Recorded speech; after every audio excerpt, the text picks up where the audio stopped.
ये कैसे कर दिया, मुझे पुत्र चाहिए था और आपने पुत्री कैसे पैदा कर दी। और उनको बहुत बुरा लगता है, हालांकि मुझे बुरा इसलिए लगा कि वो दूसरा ये करवा लेते, बेटर ये था उसको रहने देते लड़की को, अब पैदा होगी तो हो गई, लेकिन वो कहते हैं कि नहीं मुझे तो लड़का ही चाहिए। तो ही मैंने पुत्री ये कराया, तो पुत्री कैसे हुई, तो चैलेंजिंग हो गया। अब वशिष्ठ जी के लिए चैलेंज हो गया, ये मेरी साधना कैसे झूठी हो गई। वो ध्यान लगा के देखते हैं कि उनकी जो माँ है उनकी इच्छा थी कि पुत्री हो जाए, इसका नाम मिला रखा जाए। तो अब वो कहते हैं कि ठीक है मैं ठीक करता हूँ, और वो साधना में बैठ जाते हैं और वो कैलाश चले जाते हैं सीधा वशिष्ठ जी, और कैलाश जाके ध्यान लगाने लगते हैं, भगवान शिव का आह्वान करते हैं, भगवान शिव प्रसन्न हो जाते हैं। भक्त तो वहीं जब विष्णु का तो कनेक्शन होता है तो जल्दी से जो है भगवान प्रसन्न होते हैं, कनेक्टिविटी हो जाती जल्दी। तो भगवान कहते हैं कि बताओ तुम्हें क्या चाहिए, तो वो बताते हैं कि भाई ये हुआ है, आप उसको फिर से पुत्र लड़का बना दीजिए। तो भगवान कहते हैं ठीक है। अब वो जो है इसका नाम सुद्युम्न रखा जाता है, लड़का हो गया, लड़की से लड़का बन गया। सुद्युम्न थोड़ा बड़ा होता है तो एक दिन राजा का बेटा है, बड़ा सुंदर अभियोग है, और मतलब सभी वो सुंदर एक गठीला शरीर, जो सुंदर एक आकर्षक पुरुष के सभी लक्षण हैं उसमें, जैसे हम कहते हैं ना 16 कला संपन्न लड़की है ना, सभी सद्गुण है इसमें, सुलक्षणा है, ऐसे पुरुषों का। तो सुद्युम्न भी बहुत सुंदर नवयुवक है, जवान है, और अपने सैनिकों को लेकर वो शिकार खेलने गया। अचानक वो उसी वन में पहुंच जाता है, उसको नहीं पता कि इस वन में जाना वर्जित है। जनरली सबको वहाँ पता होता है, कोई भी उस वन में कभी नहीं जाता, लेकिन उस समय ऐसा होता है कि वो जराटर पर जाता है। क्यों? वो इतना सुमधुर होता है, वहाँ की हवा, वहाँ के फूल पत्ते इतने दिव्य होते हैं, जहाँ शिव होंगे, जहाँ शक्ति होंगी, आदि शक्ति होंगी, वहाँ की हर चीज बहुत ही दिव्य हो जाती है, बहुत सुंदर हो जाती है, अद्भुत हो जाती है। तो आकर्षण अपने आप खींच लेता है, उसको पता नहीं, सुख है नहीं। अचानक वो देखते हैं कि घोड़े हो गए, सैनिक समेत वो सब स्त्रियां हो गई, जितने भी उसके साथ सैनिक थे सब लड़कियां हो गई, वो खुद भी स्त्री बन गया। चौंक जाता है, समझ में नहीं आता, थोड़े समय के लिए वो भूल भी जाता, थोड़ा समय गुजरता है तो वो स्त्री शरीर में ही रहने की जैसे ना हैबिट हो गई, भूल जाना धीरे धीरे। तो अब क्या है कि स्वीकार हो गया है कुछ कि हम स्त्री हैं। अब वो वहां घूम रही है, और वापस तो गए नहीं, एक तो किस मुंह से जाएं, क्या कहेंगे, कौन, मतलब समझ से परे की बात है ना, ये अद्भुत बात है। ना कोई समझ पाएगा, ना कोई पहचानेगा, है ना, कोई नहीं समझ। अगर कोई अचानक से कोई आ जाए, सोचो क्या, कोई भी नहीं, अरे झूठ बोल रहा है, ये तो है लड़की है, ये कोई स्त्री आ गई और कह रही कि मैं हूँ सुद्युम्न। तो वो इसलिए वहीं रह जाते हैं और अपना रहने का कोई जुगाड़ कर लेते हैं, मन में रहने लग जाते हैं उसी मन में। एक दिन क्या होता है कि सुद्युम्न इलावन पे वहीं घूम रहा था, उसका बचपन में भी इलावन रखा गया था, अब फिर से इलावन रखा गया, तो घूम रहा है वहीं आसपास। तो अच्छा, यहाँ पे भी दोनों मैंने दो पुराणों में अलग अलग कथा सुनी है। इस एक में तो उसको कोई और मिलता है, यहाँ पे बुध देव मिल जाते हैं। बुध ग्रह चंद्रमा के पुत्र, शायद आपको पता होगा, चंद्रमा जो बृहस्पति की पत्नी को चंद्रमा ने एक बार अपहरण कर लिया था, या अपहरण किया, या वो दोनों की गिलीभगत थी, मतलब तारा उसकी जो उनकी पत्नी वो भी चाहती थी, उन दोनों का प्यार हो गया था और इस तरह से वो चले गए थे। और जो ये इलीगल एक तरह से हुआ था, बुध जो है, कहते ना, देखिए आजकल तो विदेशों में तो बिल्कुल नहीं मानते इन चीजों को, है ना, जो बच्चा है बच्चा है, लेकिन मतलब अगर उस तरह से देखा जाए तो ये जो है बृहस्पति का भी बेटा है, तारा का भी बेटा है, और चंद्रमा का बेटा है, चंद्रमा से उत्पन्न हुआ। बाद में जो ब्रह्मा जी आके सेटअप कराते हैं, वापस तारा को दिलवाते हैं, तो बुध वहाँ पे रहते हैं पास में। बहुत बुध जो बहुत सुंदर है, चंद्रमा का पुत्र होगा तो सुंदर ही होगा, प्रेम से उत्पन्न है, तारा भी बहुत सुंदर दिव्य स्त्री है, तो उन दोनों की संतान जो है बुध है। तो बुध वहाँ रहते हैं और वो इला पे आसक्त हो जाते हैं, इला को भी प्यार हो जाता है बुध से, और वहाँ जाके उनको एक संतान होती, पुरुरवा पुरुरवा का नाम सुना होगा, बहुत ही अद्भुत तरह के व्यक्ति रहे हैं और बहुत उनकी कहानियां हैं। तो उनकी जो संतान होती है वो पुरुरवा पैदा हो जाती है। अब 1 साल हो जाता है, अब जो है इलाज को याद आना शुरू होता है अचानक से कि अरे मैं क्या था यार, यहाँ क्या हूँ, क्या हो गया हूँ मैं तो इतना बड़ा राजा था, इतना मेरा नाम था, सब मुझे कितना चाहते थे, मैं इतना सुंदर था, हैंडसम, वो जो वार्डन यूज करते हैं ना आजकल हैंडसम है ना, तो हाँ हैंडसम था, तो अब मैं क्या करूँ, मैं तो स्त्री बन जाऊँ, मुझे तो वो उस समय याद करते हैं। समय बहुत बड़ी चीज है, पहले क्यों नहीं याद किया वशिष्ठ को, अब याद कर रहे हैं, गुरु जी को याद कर रहे हैं कि मेरे गुरु को मैं मतलब गुरु मैं आह्वान करता हूँ, आप मुझे बचाओ, मैं यहाँ फंस जाऊँ, मैं स्त्री बन गया हूँ, तो गुरु माँ प्रकट होते हैं। आपके साथ भी होगा ना, कोई चीज हमें अरे कोई उपाय सोचना है, कोई डीलर हमें बहुत दिन बाद समझ में आती है, अरे ये कर लेते, अच्छा पहले क्यों नहीं किया, पहले समझ ही नहीं आया। तो समय की बहुत बड़ी कीमत होती है। अब वो जो है 1 साल बाद, 1 साल तक स्त्री रहे, बच्चा बड़ा भी हो गया थोड़ा, और स्त्री बन के जो है राजा से ही पैदा हुआ है, वो पुरुरवा पैदा हुआ है।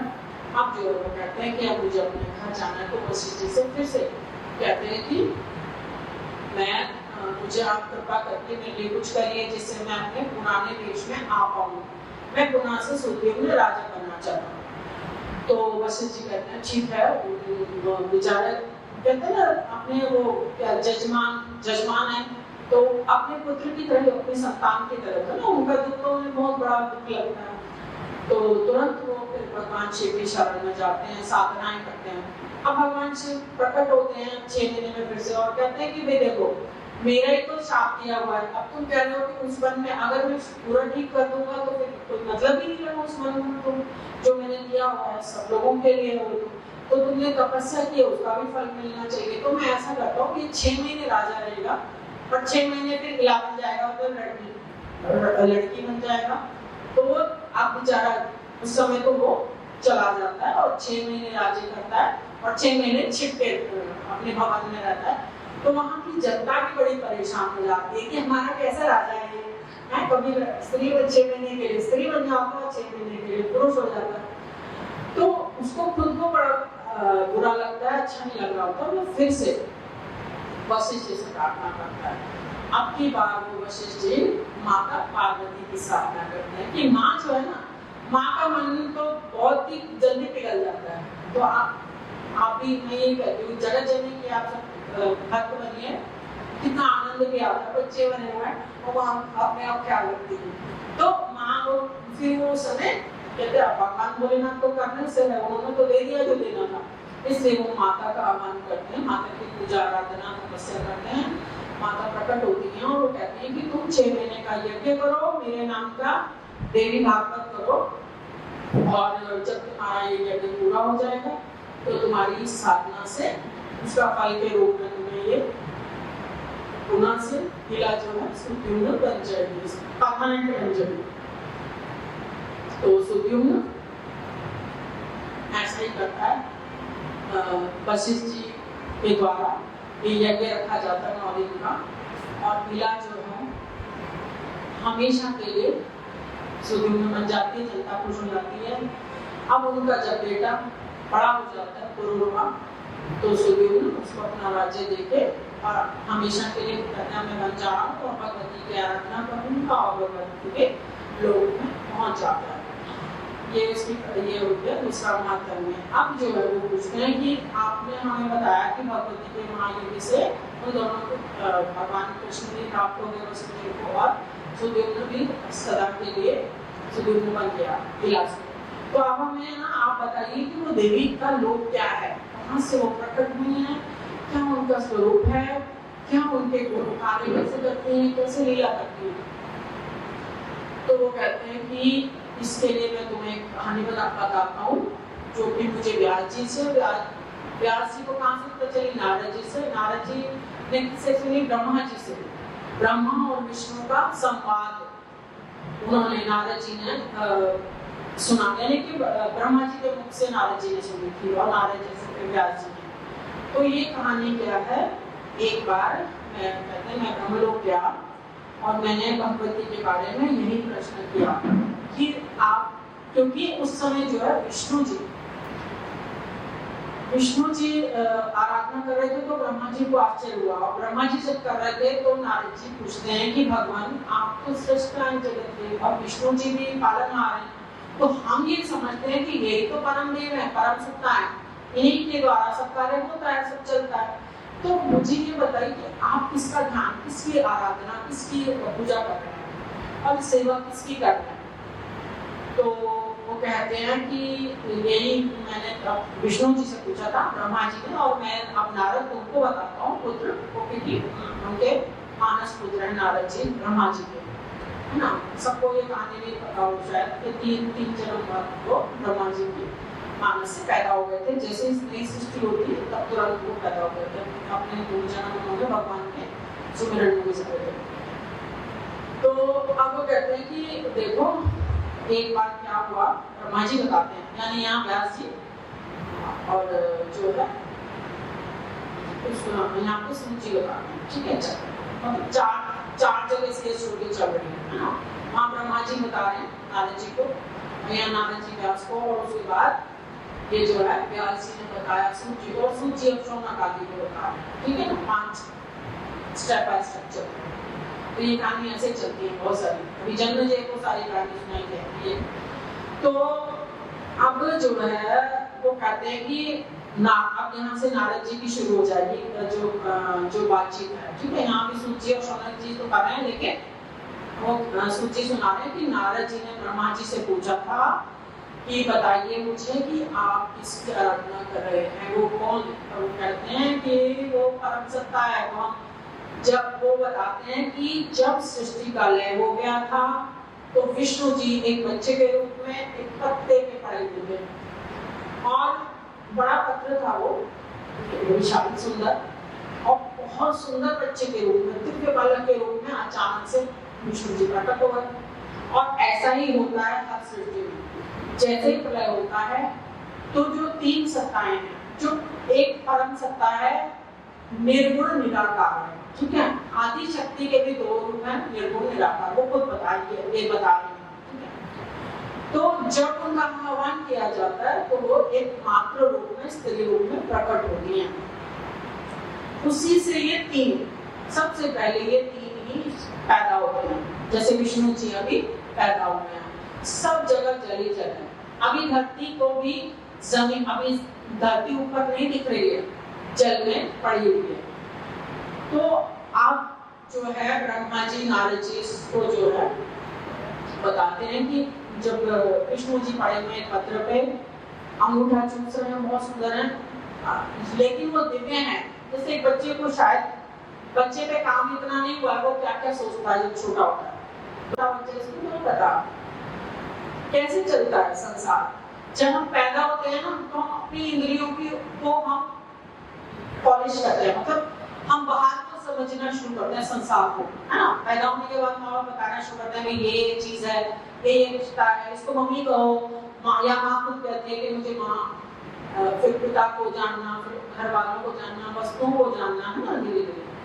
और जब इंसान धर्म की ओर जाता है तो वापस से वो फिर इंद्रियों को बंद करके, इसको हम प्रत्याहार कहते हैं योग में, वापस से अपने अंदर जाता है, अपने अंदर झांकता है, अपने आत्मा में, अपने हृदय में एक ऐसी करने का है पेसमेकर जहाँ लगाया जाता है, वहाँ पे किसी का जैसे ठीक से काम नहीं करती ना, हार्ट बीट ठीक नहीं होती तो उसको पेसमेकर लगाते हैं।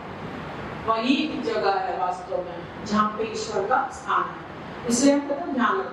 3 जगह हम विशेष रूप से ध्यान लगाने को कहते हैं, ठीक है। ध्यान में ध्यान पता है आप लोगों को, मेडिटेशन मतलब एक स्टेट ऑफ माइंड ऐसा कर लेना कि बिल्कुल स्थिर हो जाए, और आप आगे अंदर से सभी प्रकार के नकारात्मक नहीं कहूँगी, सकारात्मक नकारात्मक सब विचारों को हमें दूर करना होता है, और सब भावों को दूर करना हो जाते हैं, ठीक है। मेडिटेशन करते करते वो स्थिति अपने आप आ जाती है जब हम एकदम शुद्ध होते हैं, तो तब हमको ईश्वर दिखाई देता है, या तो नाभि पे दिखाए, या हम कहते हैं थाई पे देखते हैं, ठीक है। और हम कुंडलिनी ध्यान भी बताते हैं, चक्रास पे ध्यान भी कराया जाता है, या फिर एक विपश्यना ध्यान करा जाता है अपने प्राण विज्ञान, है ना। तो एक तो श्वास सामने भी खेचरी दो मुद्राओं के द्वारा बताते कि आप यहाँ पे ध्यान लगाइए, यहाँ पे सुषुम्ना, जब श्वास जाती है इधर से श्वास निकलती है, क्या हम हमारा जो है ना सांस, हम हमेशा दोनों एक ही सांस एक तरफ से नहीं जाता ना, आप सबको पता होगा।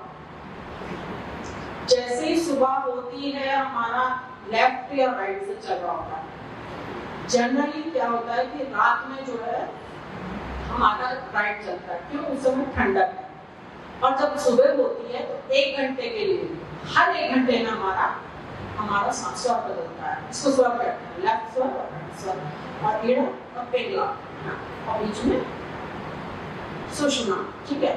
तो सुषुम्ना जो है ब्रह्म नाड़ी की जाती है। ये जब हम सुषुम्ना पे ध्यान लगाते हैं तो हम ब्रह्म का दर्शन कर सकते हैं। वो यहाँ पे ये तीनों श्वास जहाँ मिलते हैं, हमको और बिंदु ढूंढना पड़ता है, एक जिस बिंदु पर एक सांस जा रही है और एक आ रही है, और उस समय में पता चलता है कि वो जो आत्मा का पॉइंट है वो क्या है।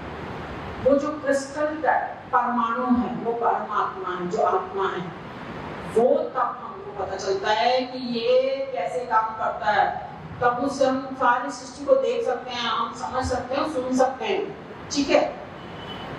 मैंने किया है, मैंने जाना है, सब कोई कर सकता है मेरे हिसाब से। तो जब मैं कर सकती हूँ तो वहां पता लगता है कि ये कैसे हो रहा है। तो अब भगवान नारद जी जो वो कह रहे हैं कि देखो ऐसे हुआ, अभी सो रहे हैं ये, अभी सबसे पहले विष्णु जी पैदा हो गए हैं, और विष्णु जी को याद आ रहा है कि पहले तो वो सोचते हैं कि मैं कहाँ हूँ, मैं कौन हूँ, कहाँ आ गया हूँ, मुझे क्या करना है, मेरा नाम क्या है, मतलब मेरा कोई परिचय। बच्चा है लेकिन उसके अंदर भी विचार होते हैं, हर बच्चे में भी होते हैं, तो वो तो विशेष बच्चा है। तो जब ये सब होता है तो आदि शक्ति प्रकट होती है, क्योंकि यहाँ आदि शक्ति का ही बताया जाता है ना, हर चीज में क्या आदि शक्ति कौन है, क्यों है, कैसे वो हमारे ऊपर कृपा करके, कैसे हमें दुलार करके अपने पास रखती है, हमारा ध्यान रखती है। तो वो जब प्रकट होती हैं और वो बताती हैं, हंसने लगती हैं कि अरे तुम भूल गए, तुम विष्णु हो और मैं आदि शक्ति हूँ, जगत जननी हूँ, और मैंने तुमको पैदा किया है, और तुम हर बार ऐसे ही पैदा होते हो। और वहाँ पे एक शब्द होता है हरि, हरि, तो विष्णु जी सुनते हैं। और वहाँ पे जो एक श्लोक जगत जननी के प्रकट होने से पहले एक श्लोक आता है, अहम सर्वम खल्विदम ब्रह्म न अन्यस्ति, मैं एकमात्र परमात्मा हूँ, कोई और अन्य कहीं कोई है ही नहीं। यानी कि हम भी एक परमात्मा, उसी का अंश है, हम सब उसी में हैं, वो हम में है। तो कहते हैं कि कोई और है ही नहीं, एक मैं ही मैं हूँ बस। तो अब विष्णु जी कहते हैं कि ये क्या था, ये कौन सा श्लोक था और ये मंत्र।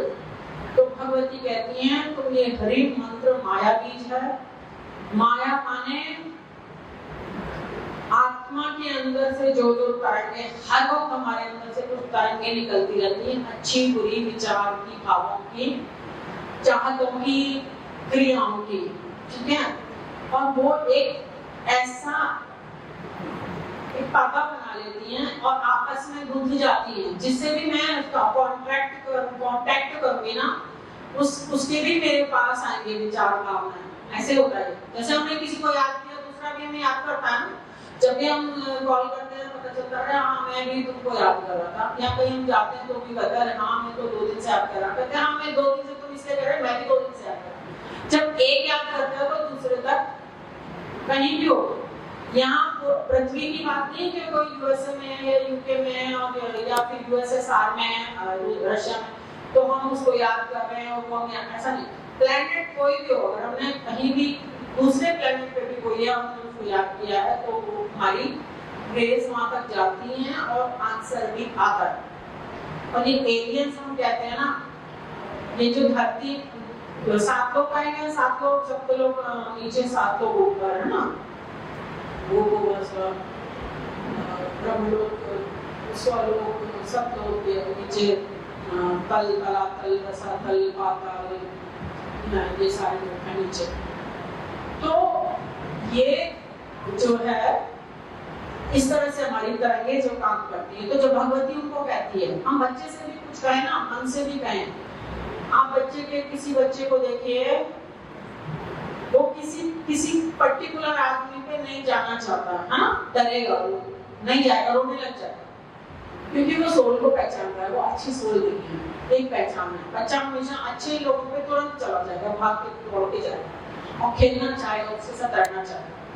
तो ये अंदर हमारा आत्मा हमसे बात करता है। कभी कभी आपस में रिश्ते हमारे बिगड़ जाते हैं और हमने कुछ कहा भी नहीं, वो बंदा दूसरा अचानक से उसका खाना मोड़ लेता है, दूरियां बना लेता है, उसको अच्छा नहीं महसूस। क्यों?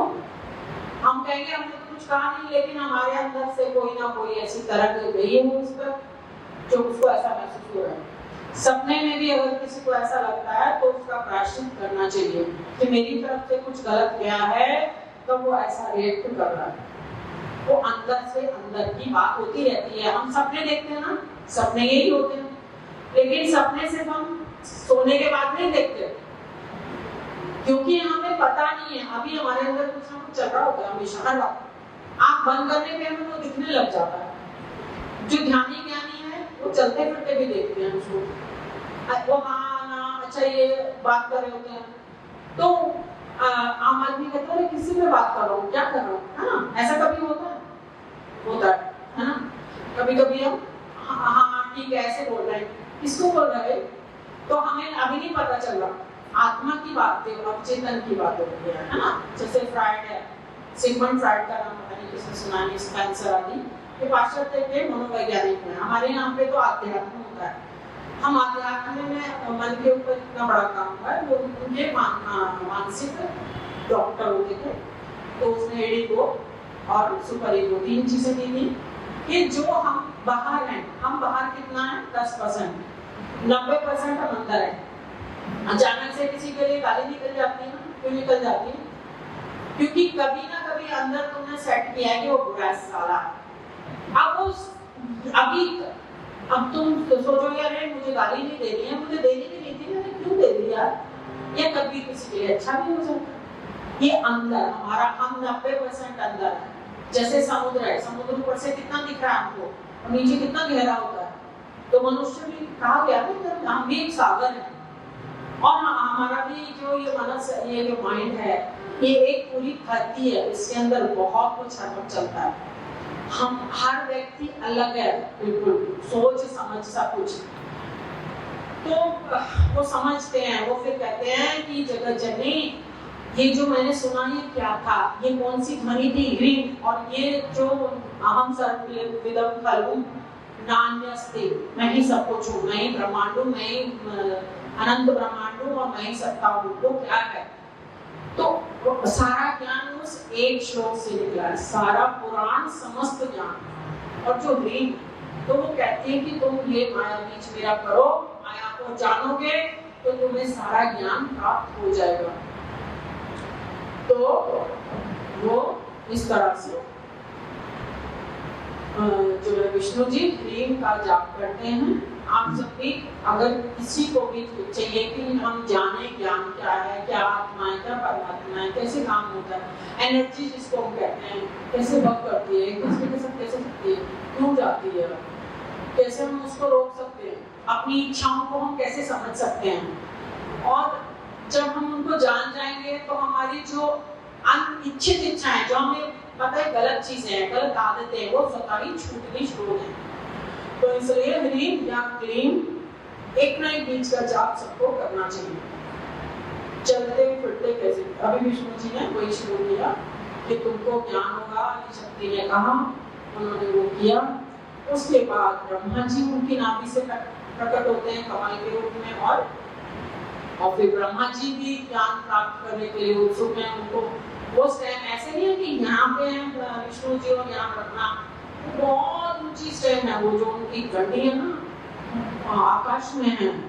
उनको अब वो कहते हैं कि मैं कमल पे पैदा हो गया हूँ, लेकिन अच्छा कमल पे तो आप जैसे ही हैं ये सर बैठे हुए हैं, उनको लग रहा है कि ये चीजें उनको पल्ले नहीं पड़ रही हैं, ये कैसे हो गया, ये होता ही नहीं है, ऐसा कुछ ऐसा लगता है उनको। आप एक्सेप्ट करें, कुछ लोग एक्सेप्ट करते हैं, कुछ लोग होते हैं तार्किक बुद्धि, उससे तर्क पे ही जाते हैं। तर्क के लिए है क्या, तर्क के द्वारा भी पहुंचाया जाता है। उपनिषदों का पूरा ज्ञान तर्क पे आधारित है। जो लोग बुद्धिवादी हैं, दिल से आत्मा से चल ही नहीं पाते, समझ ही नहीं पाते वो चीजों को कि भाई कैसे पैदा हो जाएगा कोई कमल पे, कैसे बच्चे, मतलब एक इंसान से बहुत कुछ होता है, बहुत कुछ दिखाई नहीं देता। जो जैसे हम 90% अंदर है ना, वैसे सृष्टि में सब कुछ 90% अंदर चल रहा है। अंदर खाने से तपस्वी वो बता देते हैं ना, क्यों बता देते हैं? अभी मुझसे कोई कुछ पूछेगा ना, मैं तुरंत उसको बताऊंगी कि इसके अंदर क्या क्या चल रहा है, इसके अंदर अच्छा है नहीं है, क्या हुआ, सब आ जाता है। वो इसीलिए आ जाता है कि हमने अंदर को देख लिया, जान लिया, समझ लिया। अंदर की जितनी भी लेयर्स हैं, 5 शरीर कहते हैं ना, है ना, 5 तो मोटा मोटा है, 7 शरीर है। तो हमारा स्थूल शरीर हम उसको अन्नमय कोश कहते हैं, दूसरा प्राणमय कोश कहते हैं, तीसरे को हम मनुष्य शरीर को आनंद में कोश करते हैं, चौथे को विज्ञान में कोश करते हैं, और 5वां ब्रह्म शरीर। तो जब हम ध्यान करते करते इन जब शरीरों को पार करके सोल तक पहुंच जाते हैं, और सोल के द्वारा फिर हमें सब कुछ दिखता अंदर बाहर सबका ट्रांसपेरेंट हो जाते सब। हम बचपन में सोचते लक्ष्मी जी कैसे आती हैं, फिर कोई दीवार नहीं कहीं भी, इतने सूक्ष्म हम होते हैं, इतने सूक्ष्म होते हैं कि कोई स्थूल से स्थूल शरीर चीजें भी बाधक नहीं होती, कहीं भी प्रवेश होता आत्मा का। तो वो तब करते हैं ब्रह्मा जी को, फिर वाणी होती है, ब्रह्मा जी कहते हैं मैं कौन हूँ, कहाँ हूँ, ये नारद को बता रहे हैं कि आदि शक्ति कैसे प्रकट होती है, कैसे ज्ञान होता है, कौन है आदि शक्ति, उनका रूप क्या है। तो वहीं वो बताते हैं कि भाई इनके 3 रूप है आदि शक्ति के, क्योंकि नारद जी पूछते हैं कि मुझे इनका स्वरूप बताइए, क्या स्वरूप है, मतलब स्वरूप भी नहीं, कैसे कार्य करती है। बहुत तो देवी करती है, राक्षसों का खून भी पीती है ना वो। तो अगर वो गौरी रूप में होगी, शुद्ध रूप में होगी, प्रेम रूप में होगी, एक माँ है जो वो कभी भी छोटे बच्चे की माँ क्रोध नहीं कर सकती आसानी से, मारना तो बहुत दूर की बात है, वो तो आदि शक्ति है, परम शुद्ध है, परम प्रेम, वो प्रेम ही है खुद ही, कुछ और बचा ही नहीं है। ज्ञान भी हो, प्रेम भी हो, संतुलन शुद्धता हो, श्रद्धा भक्ति हो, तो वो राक्षस को कैसे मारेगी? तो फिर वो एक तामसिक देवी भी प्रकट करती है, तामसिक सत्ता, जिससे कि वो ऐसे दुष्टों का संहार कर सके। और रजस, तो जब हम एक हजार नाम पढ़ते हैं देवी के और परमात्मा के भी, तो उसमें कामदेवी, कामिनी भी आता है, और कामदेव भगवान के लिए भी आता है, कामदेव भी आता है और काम देने वाला भी आता है, और कामी भी आता है। तो रजस भी उसी से प्रकट है, जो भी रजस है, जो रजस का मतलब जब ऐश्वर्य, जब हम राजा की तरह भोग, हम भोग मतलब बहुत सारी रानियां हैं, बहुत सारे आभूषण हैं, बहुत सारा सुख है, बहुत सारे बच्चे हैं, बहुत सारे नौकर चाकर हैं, जो ऐश्वर्य है, सुख है, जो हम मानसिक सुख की बात करते हैं, वो हमारे रजस, जो वो देवी है उसके रजस रूप से प्रकट होता है।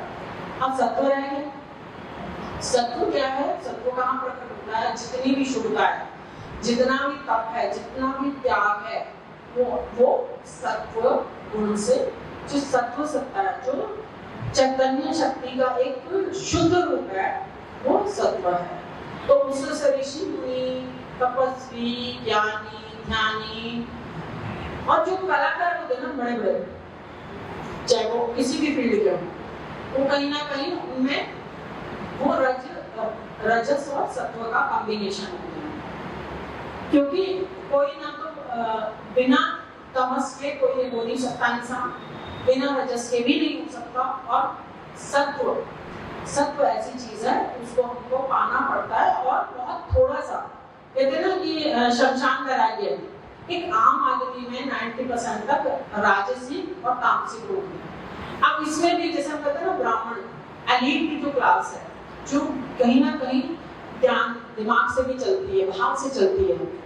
एक तो होता है कि कुछ भी खा लिया, मतलब बासा भूसा या मांसाहार, मतलब खाया पिया पड़े बस, ना बुद्धि का पता ना चेतना का पता, वो तमस अंधकार। उसका रिजल्ट भी वो नारकीय कहा गया, कामिष्ट कहा गया उसको।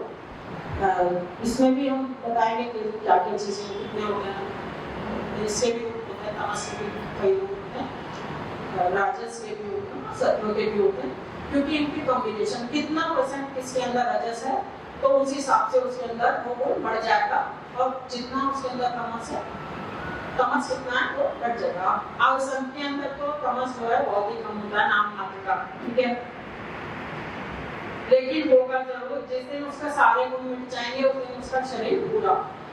हम जो है, हम पैदा हुए अपनी इच्छा से, इच्छाएं हमको ऐसे रचती हैं जैसे हम स्वेटर बुनते हैं, इच्छाएं हमें हमारा रूप बनाती हैं, हमें क्या चाहिए। अभी हम जो कर रहे हैं पूरा जीवन भर, हमारा एक मनस पिछले वाले शरीर से चेंज हो गया है, ठीक है। अच्छा हुआ या बुरा हुआ है, लेकिन वो बदलाव हुआ है। हमने इस जन्म में, पिछले जन्म में मैंने ये जाना कि पति बहुत अच्छी चीज होती है या नहीं होती है, बहुत बुरी होती है भी मैंने जाना है, हो सकता इस जन्म में मेरा पति कैसा है मैंने ये जाना, मैं ये लेके जाऊंगी। इसी तरह से मेरा आसपास का क्या कैसा है, मैं ये सब में उसने मेरा एक अंतर शरीर बना दिया है, ठीक है। अब इसको अगर हमने हटाया नहीं तो हम फिर अगले जन्म में हम क्या करते हैं, दुश्मनों के पास पैदा हो जाते हैं, दुश्मनों के घरों में पैदा होते हैं सबसे ज्यादा। क्योंकि हमने क्या सारी हमारा जो हम दिन रात दोस्तों के बारे में नहीं सोचेंगे, अपनों के बारे में। किसी की अगर किसी से दुश्मनी है ना तो वो समझ पाएगा इस चीज को कि एक आग हर वक्त चल रही है, हर वक्त किसी का ही सोच है, सब उसको ही सोचना है बस कि इसे कैसे निपटे हैं, इसका कैसे बिगाड़, इसने मेरा अपमान कर दिया, इसने किया या नहीं किया, तुमने मान लिया किसी तरह हो गया। जैसे दक्ष का और शिव का हम कहानी सुनते हैं ना, दक्ष को लगा कि अरे मुझे प्रणाम नहीं किया, मेरा अपमान कर दिया। तो जब तक उसको नीचा दिखाना लेना उसको, और शायद नीचा दिखाने के बाद भी चैन नहीं मिलता, तो इसको ही माया कहते हैं। एक जाल है, इसी से हमें निपटना है, इसीलिए अध्यात्म है, इसीलिए योग है, ध्यान है कि हम किसी तरह अगले जन्म में एक सुंदर जगह पैदा हो पाए, या नहीं होगा मर्जी से हम पैदा हो या मर्जी से ना हो, ठीक है। देवता है जैसे और ऋषि हैं, सप्त ऋषि हैं, ध्रुव है, प्रहलाद है, और ऐसे अनंत हैं जो दोबारा जन्म नहीं लेते हैं अपनी मर्जी से। अगर वो कभी प्रकट होते हैं, उसको हम अवतार कहते हैं, मर्जी से वो ढूंढ के कि ये मुझे माँ बाप चाहिए, या मुझे ये वाला महल चाहिए और इस वाले ऐसे वाले माँ बाप चाहिए, तो ही मैं आऊंगा, नहीं तो मैं नहीं आऊंगा। हमको अपने आप को इतना ऊंचा उठान देना है, ये मनुष्य को समझना चाहिए कि मैं ये भी, आप भी तो विष्णु जी सोच रहे हैं ना कि मैं कौन हूँ, क्या हूँ, कहाँ जाना है, क्या करना है, मुझे तो पता ही नहीं। तो आम आदमी को भी वास्तव में नहीं पता, अपने दो चार लोगों में ही चलता रहता है। इस अच्छा शाम को सोएंगे, उसने ऐसा किया, अपने दोस्तों के बारे में सोचेंगे, अपने मित्रों या दुश्मनों के, है ना, उन्हीं में बच्चों का, बहू का, आपस में यही सब चलता है। असली चीज तो कभी आती नहीं याद कि मैं ये तो छूटने वाला है, अब अगली बार क्या होगा, और फिर उससे अगली बार क्या मैं ऐसे चलता चक्र में पड़ा रहूंगा, है ना। धरती कहते हैं ना एक एक्सिस पे घूम रही है, उसकी एक कक्षा है ना, कक्षा पे घूमती है, हर ग्रह घूम रहा है, हम भी घूम रहे हैं अपने ग्रह पे, और युगों से घूम रहे हैं, घूमते जा रहे हैं और दुखी हैं। अगर सबको खोल खोल के देखो ना, सुखी नहीं निकलेंगे, आनंदित तो कोई नहीं निकलेगा, प्रेम को बहुत कम लोग निकलेंगे। हमने तो प्रेम को ही हटा दिया। प्रेम एक ऐसी चीज है, अगर हम अपनी पत्नी से प्यार करते हैं तो प्रेम हमारा आधार बनता है ईश्वर से प्रेम करने का, और जिसको पता ही नहीं प्रेम है क्या, वो ईश्वर से कब खा प्रेम करेगा, कर ही नहीं सकता, असंभव है। तो पहले तो भैया सबको प्यार करना सीखो, मनुष्य को भी और जानवरों को भी और वस्तुओं को भी। क्या जैसे वो हम कहते हैं छोटी छोटी चीजें, दरवाजा बंद किया है, क्रोध कर रहे हैं, ट्यूब खोल रहे हैं, उसको मरोड़ रहे हैं, तब चाहे वो अपना पेस्ट है ना, ये नहीं, बहुत प्यार से तो छोड़ो, दरवाजे को प्यार से बंद करो, वस्त्रों को प्यार से, तो कुछ भी चीज जो भी कर रहे हैं ना जीवन में प्यार लाएंगे तो अगला हमारा जीवन सुधरेगा, उससे पहले ये जीवन सुधरेगा और हम सच्चे आनंद में हम घुस पाएंगे। एक कम से कम एक गोल तो बनाओ, एक दीवार को तोड़ना है तो हम क्या करेंगे, उनको कितना भी उससे टकरा लें हम तोड़ सकते हैं क्या? नहीं ना। हम उसमें एक छेद कर दें फिर आसान है उसको तोड़ना। हमारी जो दीवार बनी हुई है जन्म जन्मांतरों से माया की, क्लेशों की, दुखों की, हमने इन्हीं को जाना है, तो कंपटीशन को जाना है। हम पैदा हो गए तो बता दिया भाई हम ब्राह्मण हैं, हमारा ये कुल है, बहुत ऊंचे कुल के हैं, हमारा ये हमारा शासन ये है, हमारा गोत्र ये है, और हमारा प्राउड हो जाता है अच्छा हम ये हैं। अब हमें राजाओं को तो वो डेली सुनाया जाता है, उनके जैसे वो उठते हैं तो नगाड़े बजते हैं, उनको अरे दशरथ के कुल के रघुकुल नंदन उठ जाओ, महान ज्ञानी महातपस्वी उठ जाओ, महाफलाना ये करके ऐसे हम लोगों को कि हमें बना दिया जाता है, ऐसा हमें भुला दिया जाता है कि हम आत्मा हैं। जब तक कर्म में हमें याद रहता है कि हम आत्मा हैं, हम वास्तव में आत्मा हैं, जो हमारा शाश्वत रूप है वो आत्मा है, लेकिन ये हमें सिर्फ याद रह जाता है कि हम शरीर हैं। शरीर या तो ये अविद्या आविद्या या महाविद्या कि मैं शरीर हूँ। कुछ लोग ये समझते हैं कि ठीक है मैं शरीर भी हूँ मन भी हूँ,